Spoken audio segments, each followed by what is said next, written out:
isn't very often we get to add a star to our galaxy as bright as the one to whom I'm about to introduce you. This fellow has had a tremendous effect on my performing style over the years. The first time I saw him perform was at one of Tony Andruzzi's invocationals. I believe it occurred in the basement, and what happens at the invocational stays at the invocational. My good friend Ross Johnson. Such a pleasure to see you. Well, that was in the Bismarck Hotel. Yes. Yes. Which is now the Cadillac Palace Theater is there. Amazing. I think it's the Arista Hotel now. They've changed the whole thing. All of that. But yeah, that was I remember that hotel at the time. A hotel where you didn't want to remove your shoes. Yes. That was the year Tony asked us all to show up in black and white. Yes. And I happened to choose a Catholic priest's collar and shirt. Well, we had some of our friends at that. It was a little seance that we did in the basement of the hotel. Yes. Of the hotel. And people still talk about that because we had some lay people there that scared the bejesus out of them. They all lost 5 pounds, all of it brown. Yes, yeah. Well, I remember Bob Blumley was the legal adjunct to the thing where everyone had to sign a release. Yes, that was Dr. Juris. Yes, yes. Uh-huh. But those were fun days. They were. We got away with a lot. Yes. And learned a lot also. I think one of our characteristics is we were always learning. Yeah. And so look, I will begin asking questions because sure. I want your ideas. I already have mine. All right. So tell us how and why you made the move to mentalism. What was it about you that drew you? Maybe you go step back to a little bit further than that. My initial interest in the mystery arts came when I was 17, 18 years old, had just graduated high school, and went to kind of an orientation meeting for the college I was going to go to. Mm-hmm. And Eugene Berger was there. And Eugene, I always say, performed triumph and gave me a life. And he piqued my interest in magic. And he dropped away for a little while because he went back to the University of Illinois to teach comparative religions, and then on to Evanston to become their one of the directors of public services. But I got involved in magic, and I went to the first magic shop I ever went to was Tom Palmer's at Tony Andruzzi's. Excuse me, yes. I worked for him for about a year, and then loved magic so much that I didn't go back to college, much to my parents' chagrin. I transferred to Chicago Teachers College, stayed in Chicago. Chicago Teachers College was within striking distance of Magic Incorporated, which was Ireland's magic shop. Yes. And went there, and Jay Marshall said, you're here often enough, you should be gainfully employed. And so they hired me to be their counter guy. What a wonderful guy Jay was. Yeah, he was just terrific. He was immense. He's been dead a good number of years now, and Chicago still hasn't recovered its sense of humor. Because how interesting. It really hasn't. And I think he would turn over in his grave were people to reveal the extent of his generosity. Oh, absolutely. To the community. So anyway, if you wanted me to continue this little thing. Catch up, will you? I got. So I went to a Colin Abbott's magic get-together, and I see what was there? King and Zarita was a two-person act. Yes. And I saw all these magicians. They had like 500 people they could get in this hot high school gym. Yes. It was stifling. And and Zarita comes out, and she's a queen. And King was invisible. And they did this two-person code type act, and you see all these magicians clamoring, me. They had forgotten that it was some sort of trick. They really got into it. When I was a kid, had the privilege of seeing Channing Pollock perform, and he was the same way. Yes. True magic is when you can make the observers and the spectators and the participants forget about it being a trick, and that's what King and Zarita did. And I just saw that this was so impactful, and I said, boy, I know that my wife at the time, actually she was my girlfriend at the time, wouldn't be interested in doing a two-person act. Yes. And so I decided to do a single, and developed it from there. The first, I must, as a little footnote sidebar, we just celebrated our 50th wedding anniversary this past April. So she's been supportive of this stuff, and unlike a lot of guys who don't have the support from family, friends, and relatives when you're doing this, my family always has supported my career as a mentalist. It's amazing. And the first show I did, paid show, $5, 1967, and was at Elmhurst College basement. And the show was garnered by Alan Ackerman, the card man. He was a good friend. Yeah. And that's kind of the start of this. But I had a little lecture that I used to do for the local magic clubs called "The Magic of Today," and it was all on mentalism. Okay. So I'll breach on that very Sure. thought a little bit later. The word is out. You're a pretty creative guy, but you have very high standards, so you haven't created that much. Correct. I liken myself to the misconception that Al Coran was real creative.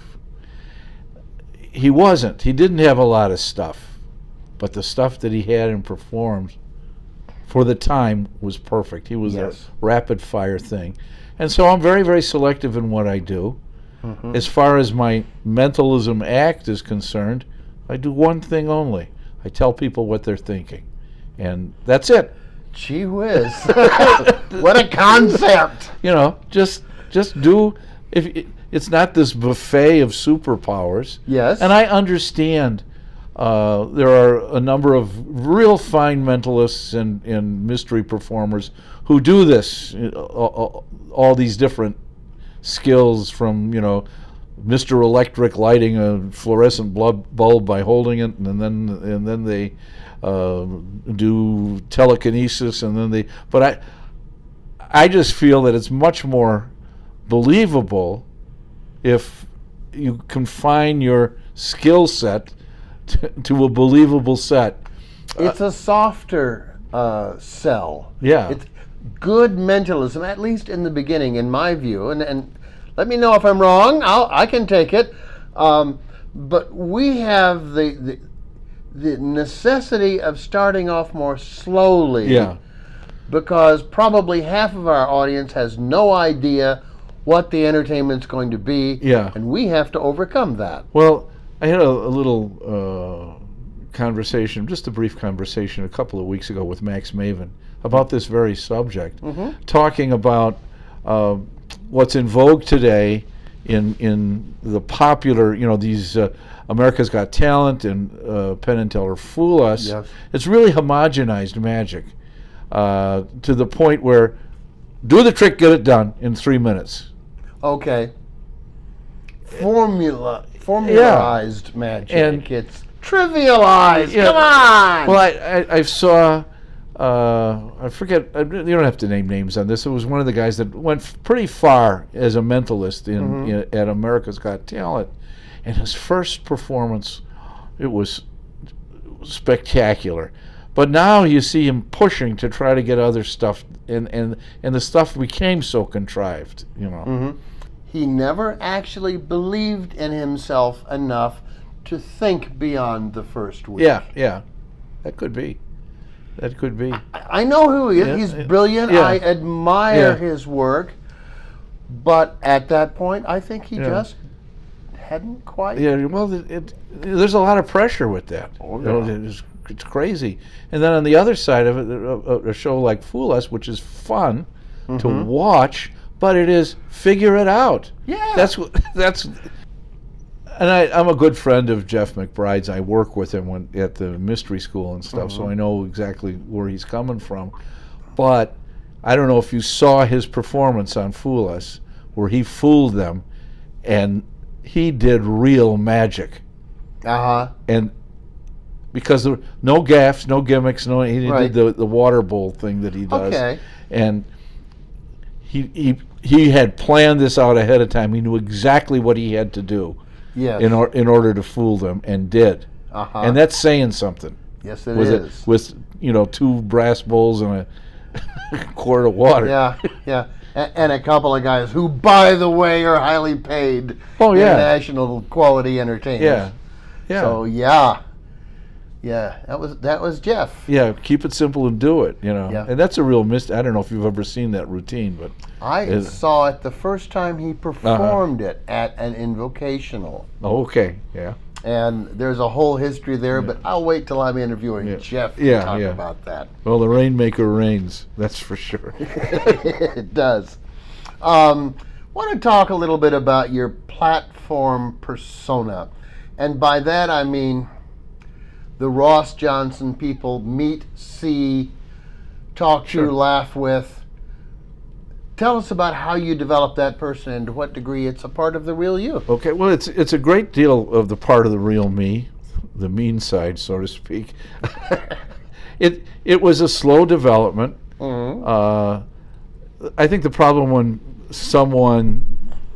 I was younger, I had pretty much a baby face. So there's a problem with maturity and believability that exists, and I think you have to confront that. So I was myself.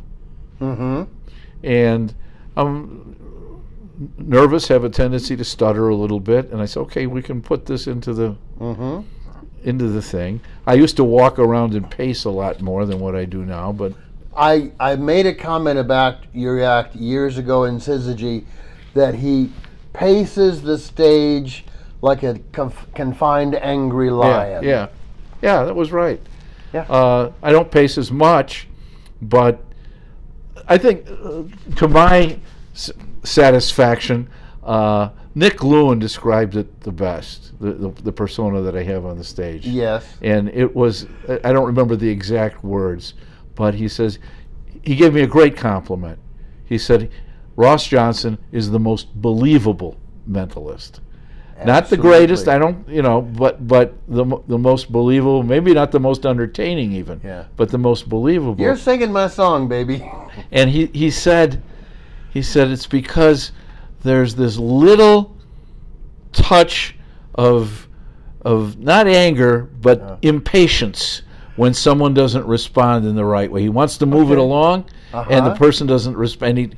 And I've taken that, and I get a little snippy with it. That's what really works. The little asides that the mic picks up. As you're talking about the little. I'll give you an example. Like I do. There's many different methods for doing it. We don't need a method, but a little lie detector thing. And I developed this years and years ago. And the guy that helped me write the script, just briefly, was the late Vince McGrath. I don't know if you may remember him, because he actually was at that at the Bismarck Hotel at the time. I know I have heard the name. I do not recall. He passed away some years ago. We used to call him Uncle Vincent, the family. But he had a show business background. And so you change a couple of words around, then you can get it. Now here's the thing: you're the participant. Okay. I need I need to warm up in the way of a little psychological game, a psychic test. And so I need a gentleman from the audience that most people would find rather difficult to read. Oh, they're pointing at you. Would you come up, sir? And you get his, And I said, now I'm going to attempt to read your mind. And in order for me to do this and to do it successfully, which I guess is the point of the entire endeavor, I must first determine how your mind works. Now, I have a bit of an idea already simply by the way people are responding to you, but I need to know more. So I'm going to ask you a couple of questions. I need you to answer these questions honestly, because you see, your answers to my questions help me to determine my chances of either success or failure, and help me to make any little adjustments that might be necessary. So here then is the first question. Your first name is? It would be Lee. Oh, yes. It's a good name for you. Please tell me, Lee, are you right-handed or are you left-handed? I am right-handed. And do you drive an automobile? I drive an automobile, yes. Does the automobile that you most frequently operate have a standard or an automatic transmission? It has an automatic transmission. And during the course of your life, have you ever told what might be called, what might be termed a small, perhaps insignificant or meaningless or inconsequential, little tiny untruth or falsehood? Have you ever done that? I have done that. How disappointing. When you tell these lies, and that's what you immediately come, Yeah. do you usually get away with them? No. Well, this may be a little easier than I initially anticipated, and then you go into the lie detector kind of routine. Okay. But it's that little, and sometimes I say, do you drive an automobile? Yes. Interesting. Okay. These non sequitur kind of questions. Yes. And for me, it serves two purposes. Yes. Gets the person up, and they know that I'm kidding, yet it puts them on a little bit of, Sure. they're a little unbalanced, so to speak. They don't know what they're about to be hit with, Yeah, but it looks like it might be a fun thing. Yeah, exactly. You don't tell them to remember. See, I don't. You may disagree with me. One of the effects that I really don't like, which is a similar kind of effect, is the first kiss thing. Yeah. I just think that that's a bit too intrusive, and it gets to be. Would you think of the person that you kissed first, and think about that person? In 50 years I haven't thought about that. Yeah, Which, yeah, exactly. Okay. And you don't, especially in the way things are going now, you have to be very, very careful about what you say, and Yes. because people twist things all in the wrong way. We've lost our collective sense of humor, I think. Ever since Che Marshall died. Yeah, exactly. We talked about that earlier. What you're saying to me is mentalism ain't about the effects, it's about the people. Oh, yeah. If you don't like people, go do hippity hop rabbits. Everybody's happier. Yeah, well, I think it's about making connections. Uh-huh. And you connect with people and have people connect with others. For example, I just finished this week and we're doing another one next week with Jeff McBride, and he has a little presentation on the desire effect of Max Maven's, or sneak thief type of thing. Sneak thief, Larry Becker, type of thing. yeah. But regardless of what you have the people put down, let's say it's cities, and there's a group around, and you have 4 people, 5 people jot down the name of a city, and you're going to reveal them. It's a simple little thing, just a simple thing. Yeah. This city is Tokyo. Anyone else? Were any of you thinking about going to Asia? And now he's drawn in not only the 4 people, but the whole group. And that's the whole thing. Try to guess what they were thinking or who this thing would belong to, and they become part of the show. They're not just spectators. The people who aren't. They are participants in my and language. everyone has to participate. Yes. And I do the preponderance of my work is Q&A in a corporate or social setting, and I have to get the feeling across, whether it happens or not is of little consequence, that Jesus, I might be the next one called on. Yeah. And if you don't get that edge of the seat thing, the whole thing fails. Yeah. So I find most of the routines that mentalists do are far, far, far too procedural. Way too much process. Yes. I mean, Eugene always used to say the process is the show, and I agree with that. Yes. But you can't have. But here's what I look. Air. Well, dead air. But people writing things, significant things. While they're.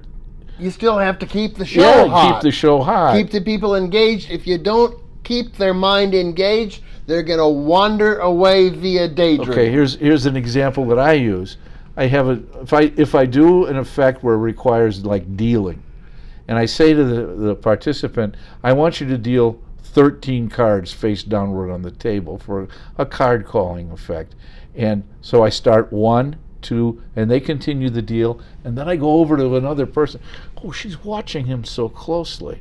Are you a bit superstitious? Don't like that number 13, do you? Deal 1 more just for her. She'll feel much better. And then engage it. Well, what does it do? It covers the time when they're... It covers that absolutely unavoidable nonsense process. Yeah. Counting from 1 to 20 or what. It's boring! Yeah.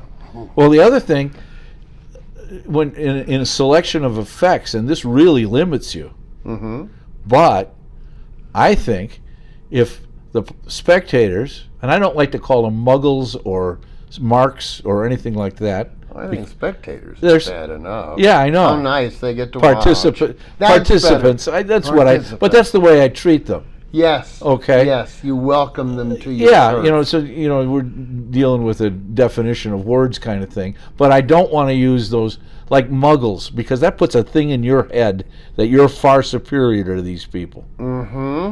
And that's wrong. The self-talk is bad. I mean, the shows I work, I'm the dumbest guy in the room usually. Literally, I'm not. Yeah. But when you put negative self-talk of Yeah. any sort into your head, it cannot redound to a good benefit. I've got a story about that, by the way. That's pretty funny. Hit me. But the one point I wanted to make is that when I'm selecting effects to perform, I don't select many now. I refine it. If the participants and people watching cannot describe what you've done in a sentence, out. You failed. It's got to be that simple. In a retrospective sense, you're doing their thinking for them. They don't know it. Yeah. Yeah. Well, there's a line, narrate the radio show. Yes. That is, and your connection back to radio makes a hell of a lot of sense, because I think it was Harry Anderson said that you have to believe it to see it. Yeah. Just like old radio. Yeah. Correct. And that's also how we plant the images in people's minds so they don't go away on us. Yeah. Yeah. I noticed you were your pre-show work. To me, from what little I've known but have heard about among the guys, your pre-show boldness is almost legendary. That is, you maneuver people into positions where you can get just a look down at it peak, instead of having to go to the encumbrance of all the other stuff that people may or may not know about but slows you down anyway. Give us, if you choose, a couple of examples how you set those situations up. I must preface that with a story, again from a PEA meeting.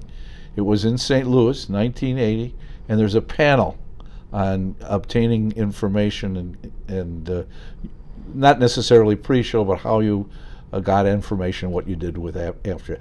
Who's on the panel? Tony Andruzzi and David Hoy. This was just prior to David's death, really. And so... For those who are not familiar with the name, a brief description of David Hoy, who he was, what he did. David Hoy was a former child's magician who turned into a full-blown psychic. And he was Dr. Faust, and when he was Dr. Faust, it was, "Good evening, I am Dr. Faust," and I think it was, "and I am a fraud." And then it proceeded to, "Good evening, I'm Dr. Faust, and I may be a fraud." Good evening, I'm Dr. David Hoy, and I'm a psychic. Over the years, he finished as, "I am David Hoy, or Dr. David Hoy, and I read minds. I'm a psychic." And his book was The Exciting Super Psychic, David Hoy. Exciting Super Psychic. So, his place in this previous story then. Yeah. he's on panel, and he had already established himself.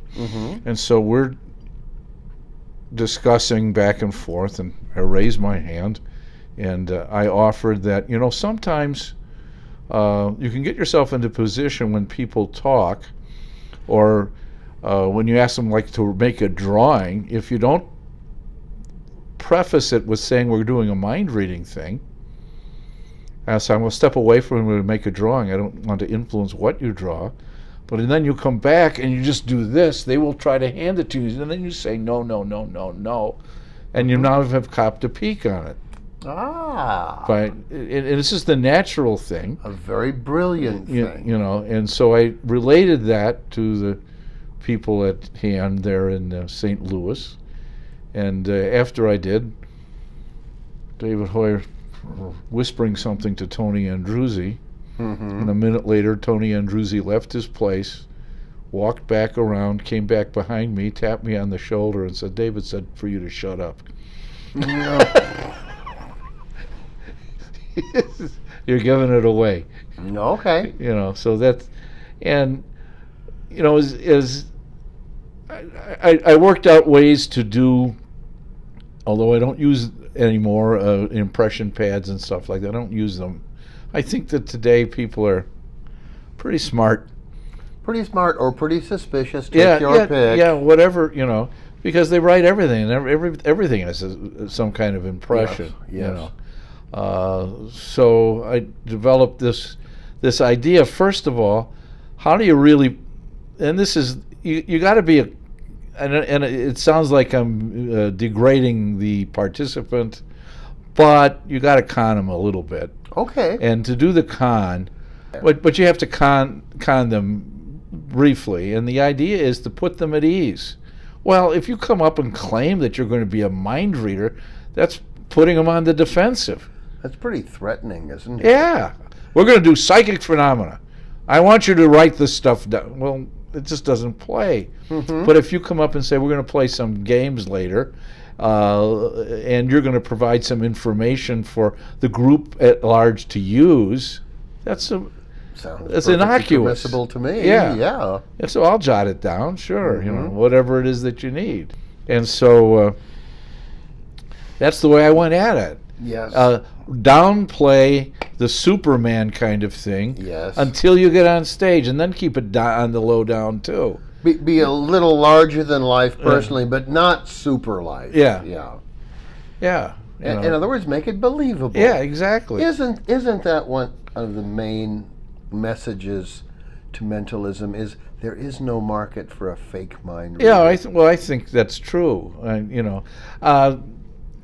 Now, there are exceptions.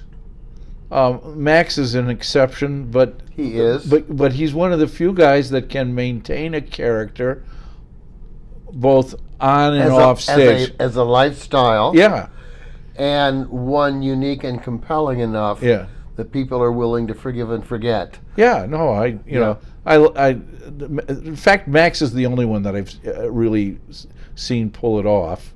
Because I'm not willing to make those compromises in my life to do that.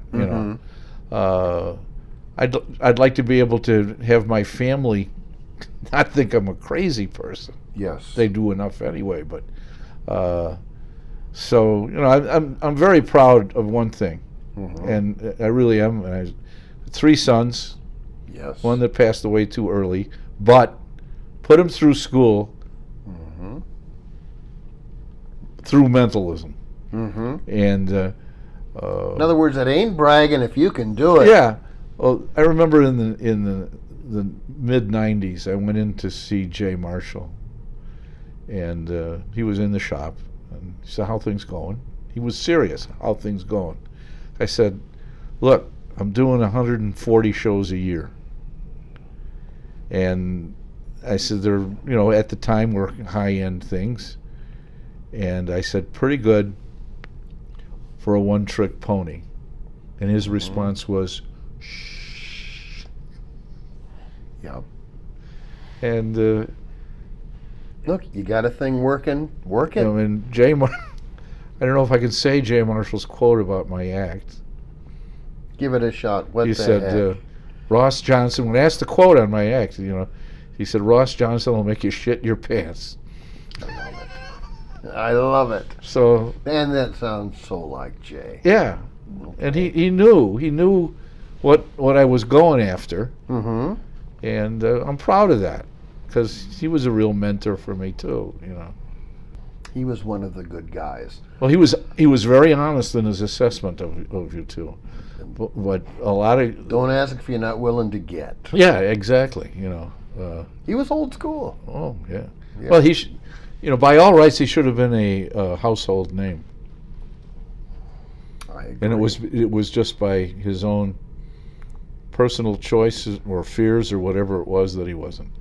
or and loyalty, I- or yes, I agree. I loved his library of books and magazines and periodicals stacked all over the place. After he passed away, they had counted over 1 million. Wow. And someone asked him once, "Have you read all these books?" "I've read every title." Nice piece of work, no matter how you get it. Yeah, and he had one room that had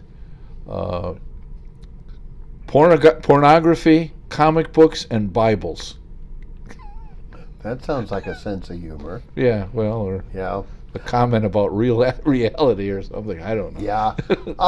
Let's talk for a minute about presentational style.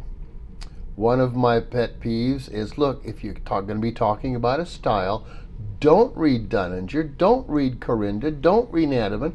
They were performing in a different style for a different Yeah, audience. absolutely. Are we together so far? So, how has mentalism evolved from when you were in it to how it is now?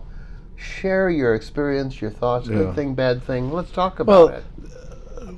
Probably the most influential mentalist on my style of what I'm going to use, the material that I use, was Al Coran.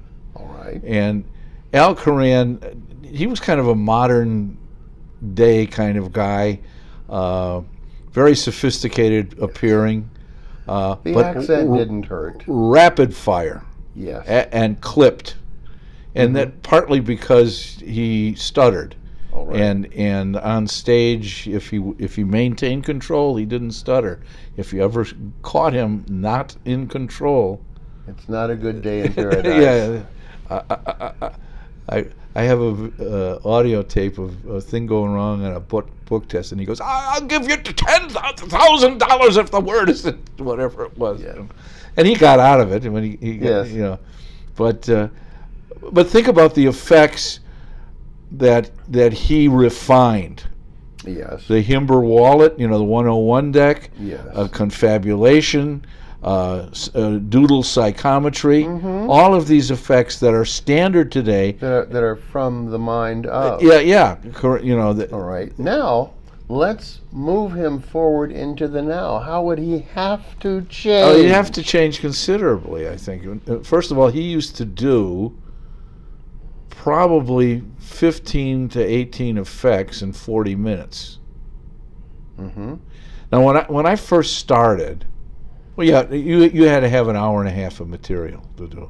Now, 40 minutes is 45, and if you want to stretch it to an hour, you better be good. In other words, you better tighten it up and Yeah. make sure it's a damn fine hour. Yeah, exactly. Okay. Exactly. So- So, Coran worked really fast. Like I say, he could do 15 effects, but so he might make it with the short attention span. But if you looked at the effects, and this, he could do things that you couldn't get away with today. For example, following his classic medallion effect, Yes. followed by confabulation. Okay. Yeah. That's the same effect. Yes, it is. And I think a lot of mentalists today think, see, I think of confabulation, and you may disagree, and that's fine, is a magic trick and not, It is. It's Yeah. mental magic. you know. I totally agree with you. I saw a Larry King show years ago, and the guest host was Dennis Miller. Dennis Miller, rather acerbic. Yes. Before his change to conservative politics, too. Yes. So this was, he didn't change to conservative politics until he was involved with Rush Limbaugh on Monday night. It was Monday Night Football or whatever it was, but the politics changed on him. This was in the days before that, so he was very acerbic, very wordy, as you know. Yes. And he was guest hosting the Larry King show. Yes. And a very proficient, excellent mentalist who will be nameless was the guest. I understand. And the guy did confabulation one-on-one in a wallet. The prediction comes out, and he did like the car and the whatever the usual, the numbers and the make and model car, the horsepower or whatever. Yeah. And so the reaction from Dennis Miller was, well, I certainly admire the way you got that into the wallet, but you didn't read my mind. Oh, that's kind of deadly. Well, you're bordering on to the land of the implausible.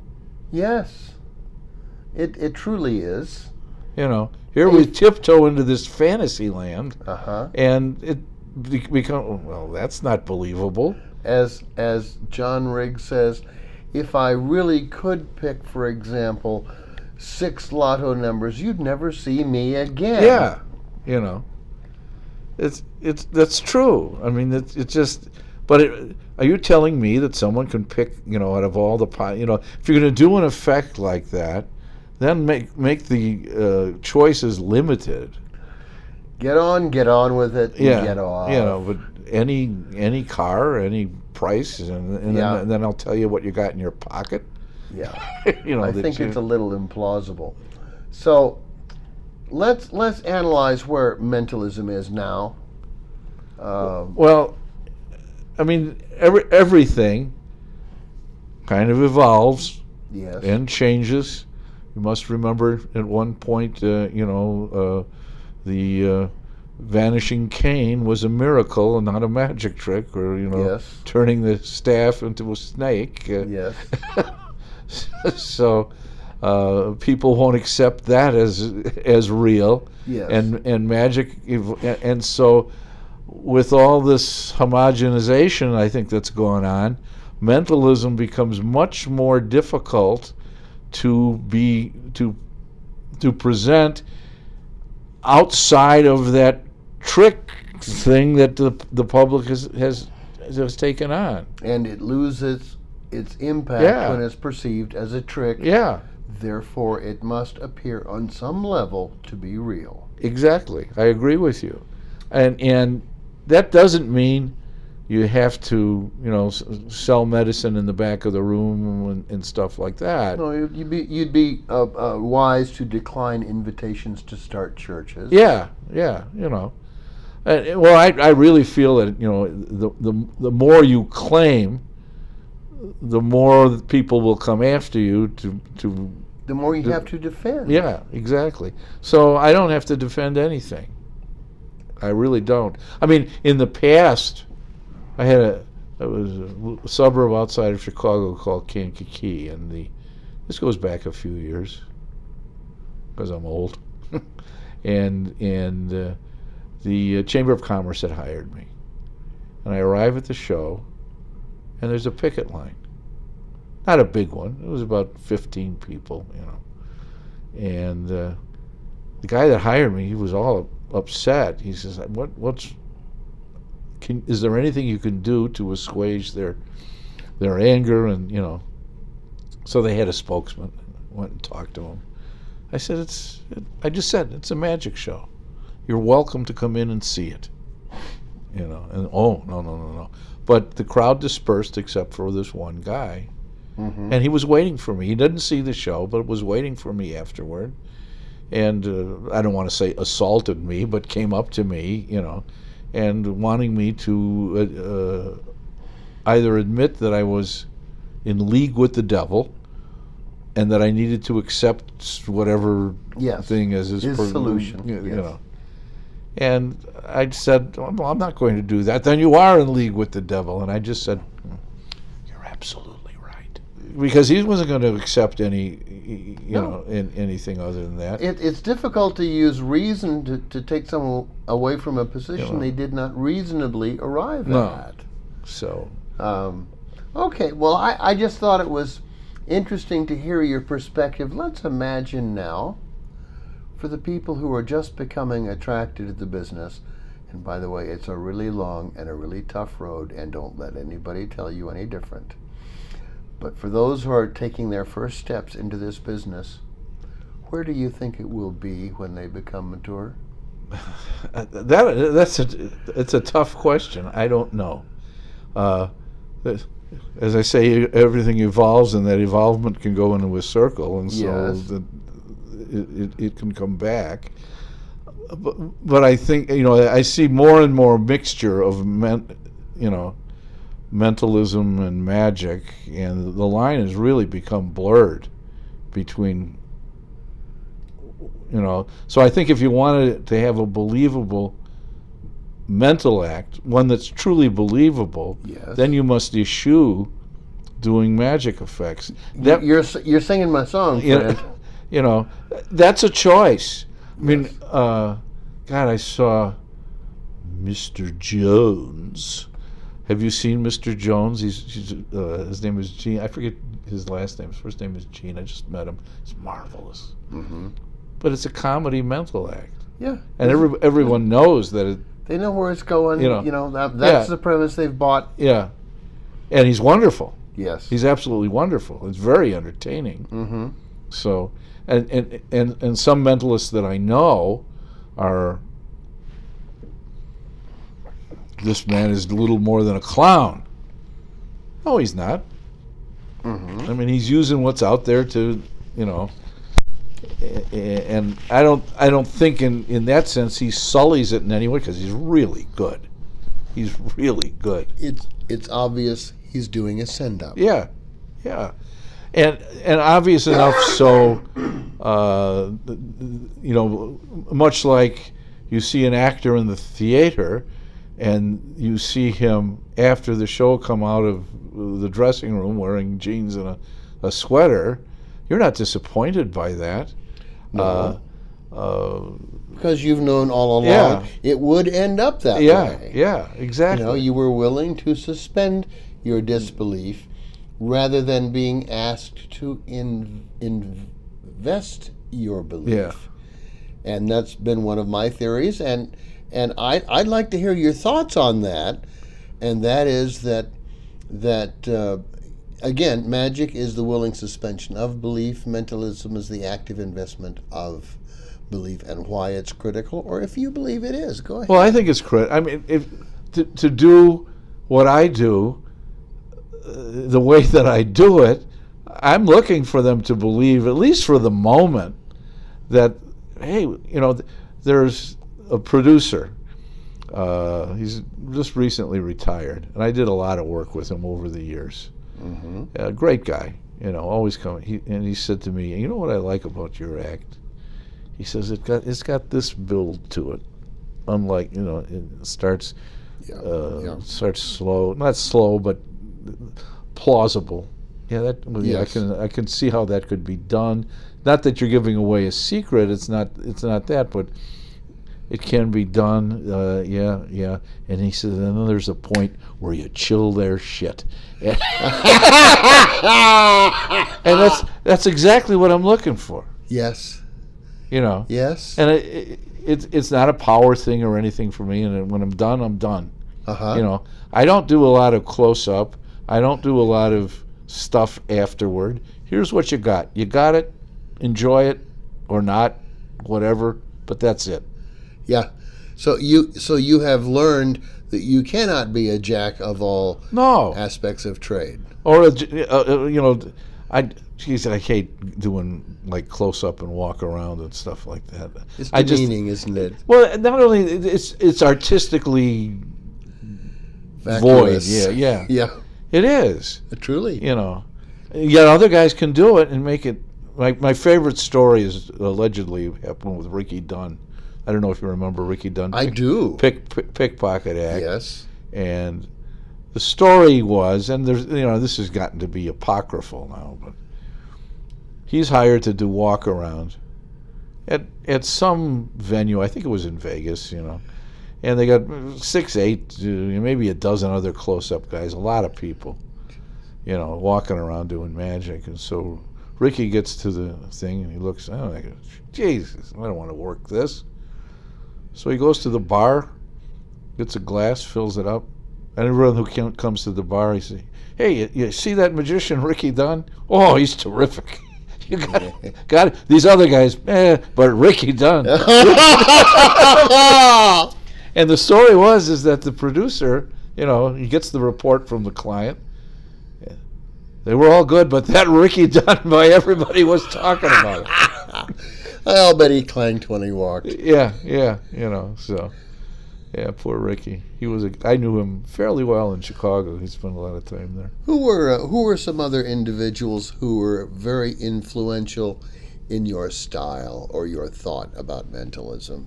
Well, not only, outside, there were magicians too. Jay Marshall, obviously, yes, and Johnny Thompson, obviously. Without question. See, Johnny was fairly close with Al Coran. I did not know that. Fairly. Al Coran was a little bit standoffish, and I don't want to speak for Johnny, but when Al Coran took ill, which would have been in 71, 72, Johnny filled in on trade shows. Yeah, you understand, for the people watching, that's prehistory. Yeah, exactly. Okay, so anyway, he did. Yeah, he filled in, so he could do mentalism quite well. Uh-huh. And I remember him coming into the shop, and we were kind of working on. He had an effect with a dictionary. Not a dictionary, a telephone book. And we were gaffing telephone books with him, Yeah. So you learned a lot. And Johnny today could well be the most knowledgeable magician in the world. You won't find me disagree. Yeah. There's certainly arguably. Indeed. Other influences, good or bad? Well, from a lot of people, you learn the great lesson of what not to do. Yes. And so you watch. That's where you go to magic conventions. Oh, that's brutal. It's true, but it's brutal. Yeah, I know it, but, and I'll never forget, and it may have been it was one of those invocationals. Uh-huh. I think it was you. In fact, I know it was you, where you had to follow Tim Conover. Yes. I remember the line because he was doing the newspaper thing, and you said words like, and when the guy lifted his finger and said the wrong word, you said, oh, there is a God. Yes. Because you had to follow this guy. Yes. And then it continued by, and then he turns it over and the word is there. And I thought, seppuku. Yes, I remember you said that. And that was just for Mac. Yeah, thank you for remembering that. It was a beautiful moment. It was a beautiful moment. A beautiful moment. Okay, I've been in the position too. It was a beautiful moment of respect for a man's talent by you. To come out and say what every person in the room is thinking. Uh-huh. Really mind-reading. Yeah. I don't want to follow this guy. What the hell is Lee going to do? I know. What did you do? I was not a happy camper. Oh, no. Good God. No one had seen this guy, before. Yeah, That brings to mind another lesson, I think, too. He's one of the few guys that could violate that lesson. And that is, yes. If you're going to put knuckle-busting sleights into your mental act, they must be imperceptible. You have to be perfect. If you can afford a miscue in a magic act, easily. You cannot afford. You can afford what is apparently a mistake in a mental act, but you can't afford a miscue, a flash, because then the whole act goes into the dumper. It does indeed. You must sustain that investment of belief, and it sometimes balances on a very thin strand. I learned the thinner the better, actually. That's a lesson I learned from the very first magic show that Pam and I went to in Chicago. It was a rather large combined production of the IBM SAM. My friend Alan Ackerman was on, and he wasn't my friend yet, but he was doing a Dove act. He didn't shuffle cards yet. Yeah. But they had a very prominent, manipulative act who was very fine. My wife and I were in the balcony, and there was a young boy and his dad sitting next to us. Yes. The kid was maybe 10 years old. It was a father appropriately aged. And they were talking and enjoying the show, and the manipulator came on and did what he did very well executed. And the father leaned over to the boy and said, "Isn't it amazing how he hides that ball?" Yes. Game over, baby. That's a lesson. It is. And, in fact, if you do hide the ball very well, you can make a very good living as a magician. Yeah. Because people know that's what you're doing all the time, and there are some levels where they appreciate the expertise. Oh, yeah. Well, that talking about what the future of this stuff. Yes. There is, and this goes for magic, and there's this whole wing of magic of extreme card magic with the sleights and flourishes, and these kids are as young as 12 and 13 years old doing things that I never could do, but it ain't magic. No. I respect the fact that they can do it. Sure. But it's juggling. Yeah, juggling, but it's also all learned on the internet. And there's source doesn't matter. And here's what you see. There's the problem. The youngsters see the top of their don't know enough to know enough. Yeah. And it might be a process of growing. I'm not sure. I'm not sour about it, and I really respect the fact that they could be doing other things. There are many other opportunities available for young men. We should be delighted they turned to card flipping. Humor and mentalism. How far can we take it? You don't tell jokes. Okay, you're not a comedian. No, I know. So the humor has to rise out of the moment. It has to be a spontaneous thing. I think it has to do a lot with scripting and timing. Yes. Timing, yes. I mean, I did a little presentation today, and Ken Weber came up to me and said, "You really got funny and better." Yes. Because of lines like, when you tell these lies, or yes, and that's just the timing thing. I've got, I think it's it's almost 200 pages of appropriate lines to use in the act on a spontaneous level. Okay. And what I'll do is I'll sit down before most of my programs, most of the shows, and go through a couple of pages of them. And if it's opportune, it's there. Okay. It'll come. I point out to the viewers, you have just been given a tip that is worth the price of a subscription to the series. This, obviously, Ross is a man who takes his responsibility to deliver a perfect production every time to ridiculous limits, and you've just been made aware of one of them. You would be wise to consider following his example. Go ahead, Ross. I just had to preach. I've got on this thing. I keep some of them, and I love to read them because some of them are funny and some of them are irreverent and stuff like that. But I just added a line to my book test, and it came from this, and this is relatively recent. And when I do a book test, I utilize my own experience as a teacher. So it's a little playette about a spelling contest, a spelling bee. So you can play with the word, but at the end of the book test, I apparently have missed and not getting the word. Right. I am the teacher. And so I say to usually the female, I said, don't tell me what the word is. I'm very sorry. I just can't get it. You can return to your seat. And as she's going back to her seat, I say, go back to your desk. Stand there. Stand at your desk and think about what you've done. Very primal. And then I say, do you remember those teachers when you were in 4th, 5th, or 6th grade? Those pedantic, sour-faced taskmasters? They were frightening. Think about the word. And it's funny, and it's not, it's you're not making, they know right away that you're not making fun of them. Oh, that yes. And it came from listening, sour-faced taskmaster. Yes.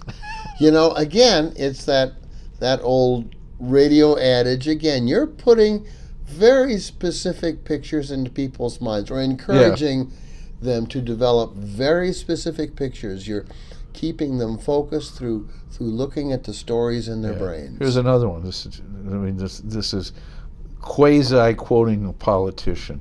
But if someone is slow on the uptake on something, try to keep up. It takes a village.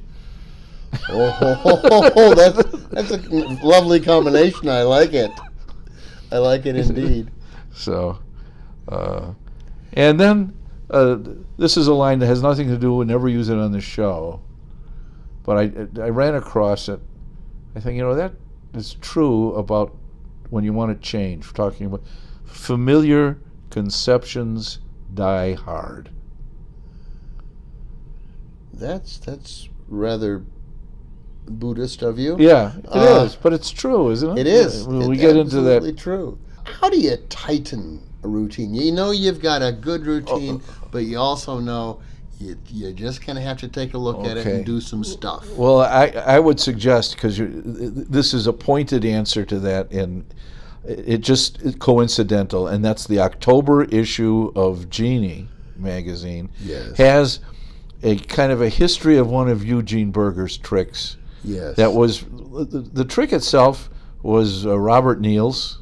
Mm-hmm. And it was kind of adjusted by Max Maven for Eugene.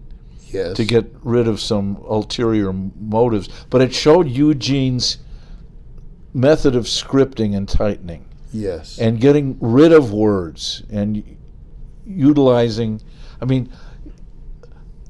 we just finished the master class, and I had a kind of a revelation. I was watching the master class. There were a dozen people who brought works in progress to perform.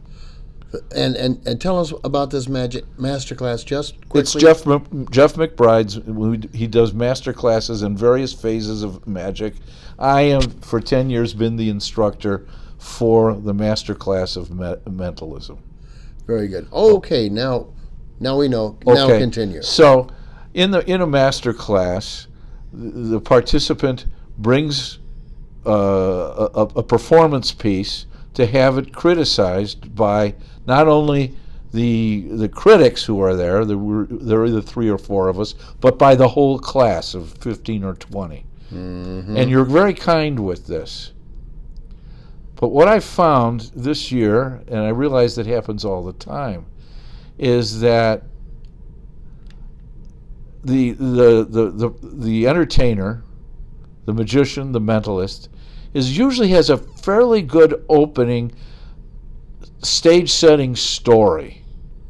And then as soon as they get into the exposition of giving instructions and things like that, it all falls apart. Now, that's not with everyone, but sure, it falls down for everyone.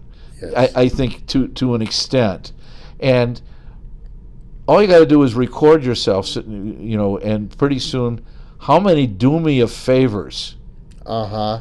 How many, what I want you to do is... Oh, that's my pet peeve. They don't give a damn what you want. Yeah.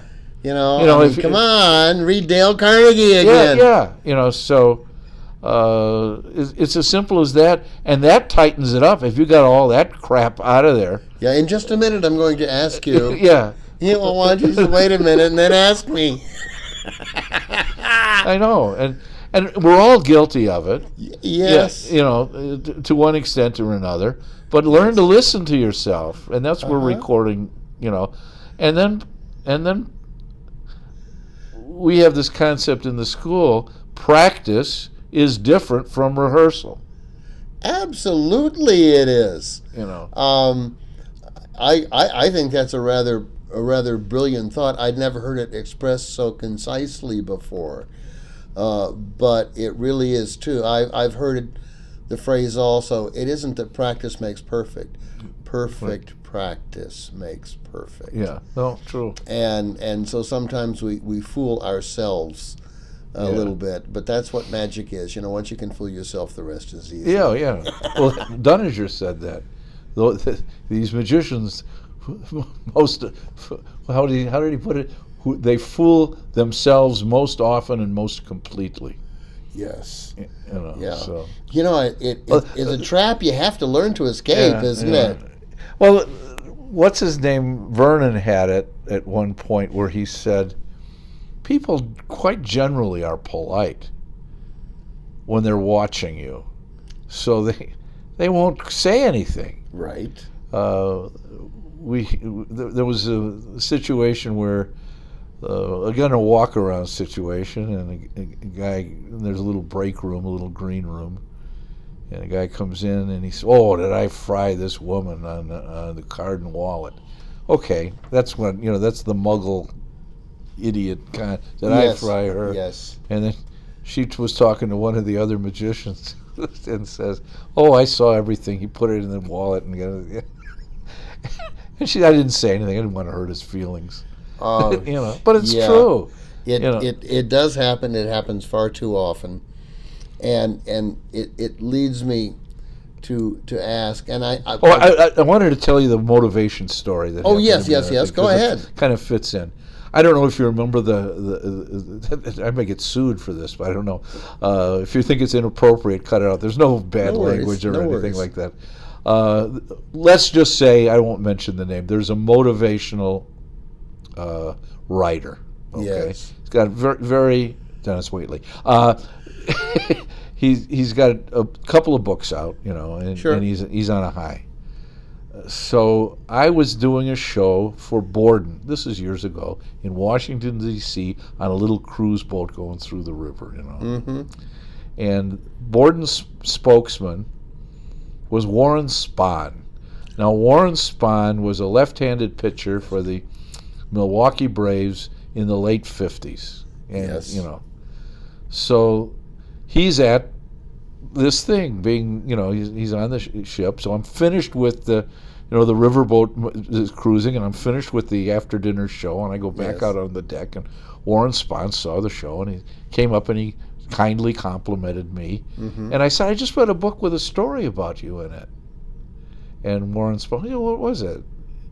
And he said, "Well, it was a story about the 1957 World Series versus the New York Yankees.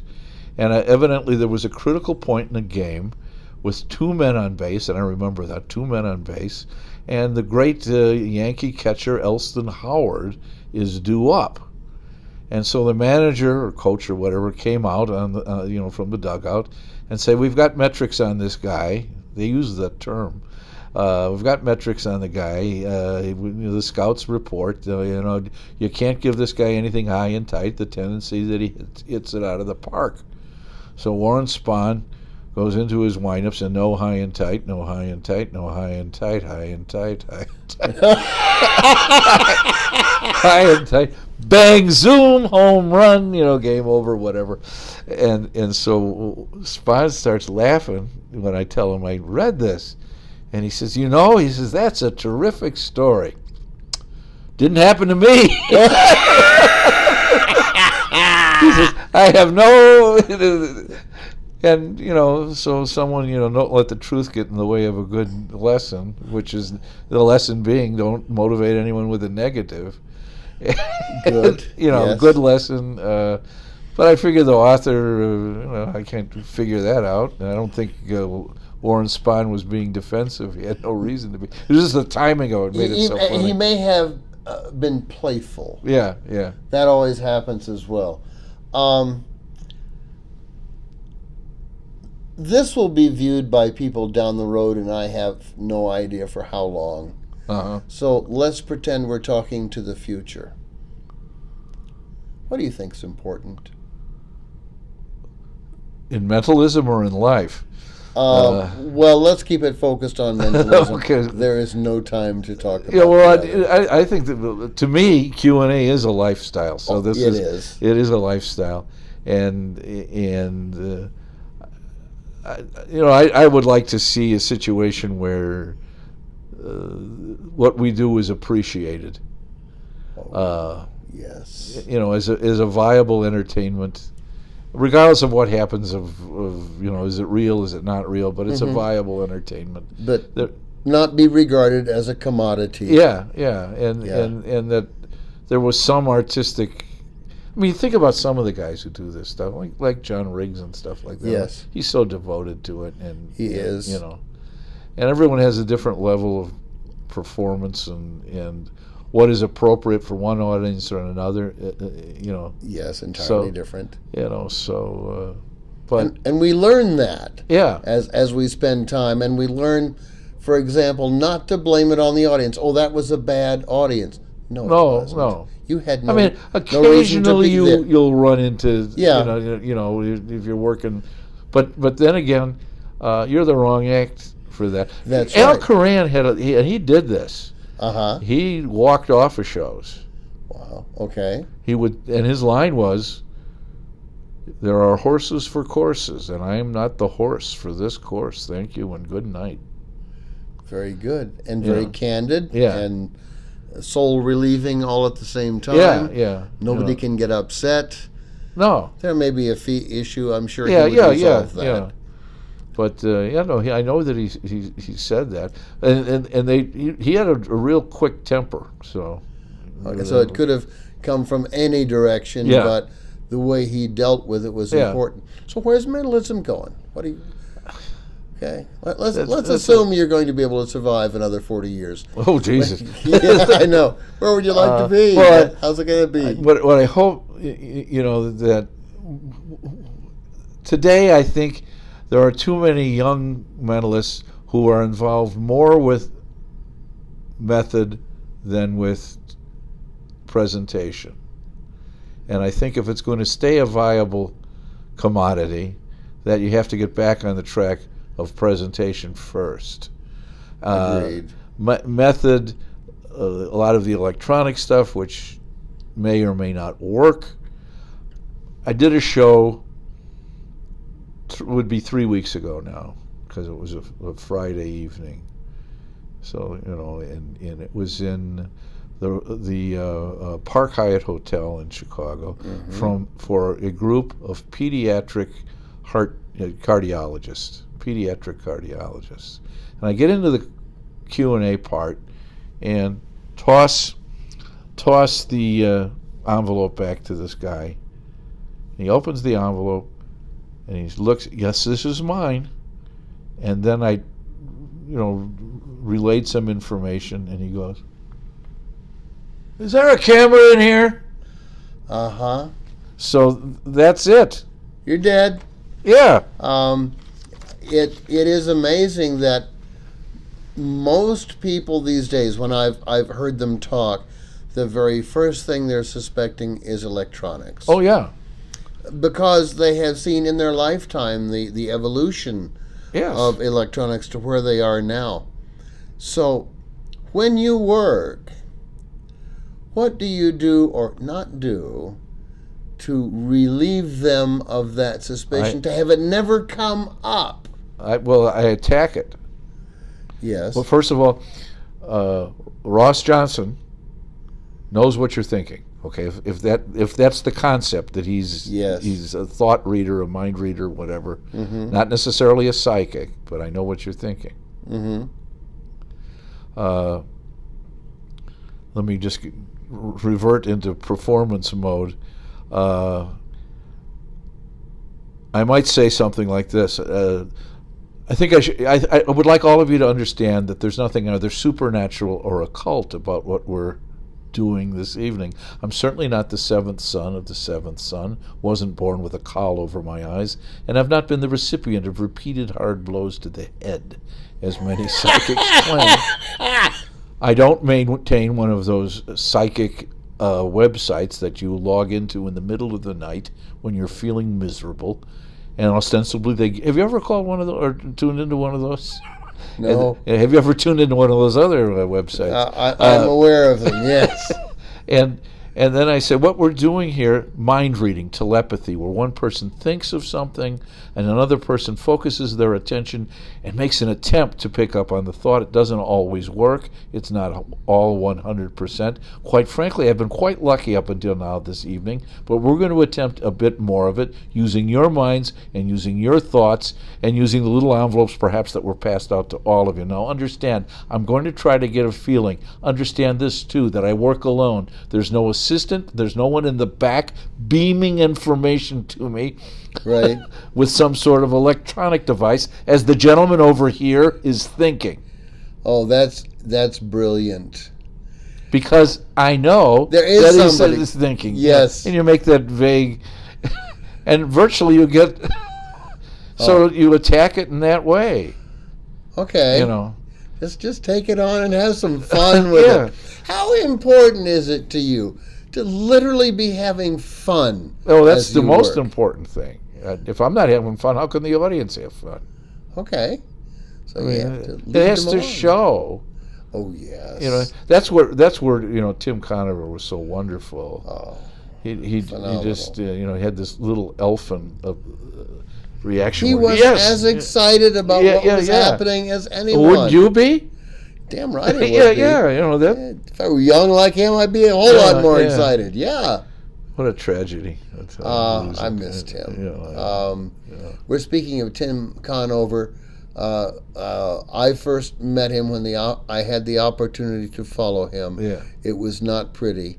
And up until his death, which surprised us all, that he would give up so much to make a point or end the suffering. Yeah. I'm not sure which. We're all better for having had Tim in our lives. Well, I don't know if you know Eric Mead, who's writing a memoir and explaining Tim's techniques. An expose? Yeah. Oh my goodness. With the affirmation from Tim's family. So, and that's almost ready, I believe. I was so looking forward to taking advantage of some of those. He is. Look, when that book comes out, y'all go buy it, because Tim thought in ways I never would have considered. I mean, I talked with him about book tests and stuff like that, and gave him some ideas, and he just expanded all that stuff. It was amazing. Yeah, he called it offshore thinking. Yeah. So many brilliant memories. So, okay, it's time to wrap all this up. Okay. What final message? How do you want to close this thing? Ooh, I'm Ross Johnson. I know what you're thinking. That's a classic line. Yeah, well, a lot of people. Not that it was my line. I came up with it. Yes. And other people have used it. I've heard it. I don't know that they actually co-opted it from me, because it's kind of an obvious thing. But yes. But people forget the obvious sometimes, and so yes. So I've changed a little bit on some promotional material. It's kind of interesting. I've dropped the "he knows what you're thinking" because so many people use it now. But I've been using that since 1976. So now it's just Ross Johnson reads minds. That's it. Okay. I'm not a psychic entertainer, and I'm not, reads minds is pretty soft. Yeah. You're not making a lot of claims, but you can back up those you make, which is really important. Ross, it has been absolutely my pleasure. I've enjoyed this. Just to sit here, converse, live, love, laugh, share Well, memories. that's it. As Warren Zevon, I don't know if you know who he was, the singer who passed away some years ago, but he did a little documentary about his life. And he said to David Letterman, "If I've learned one thing, it's enjoy every sandwich." And it's true. Yes. I mean, everyone has, if you have difficulty in life, and everyone does, Yes. the horrible thing that many people can't get past is that they're in it alone. No one is in it alone. And if you open up your mind and your heart to other people, the problems are a little easier to handle. I think we'll end it there. Okay, good. Thank you very much. My Ross. pleasure.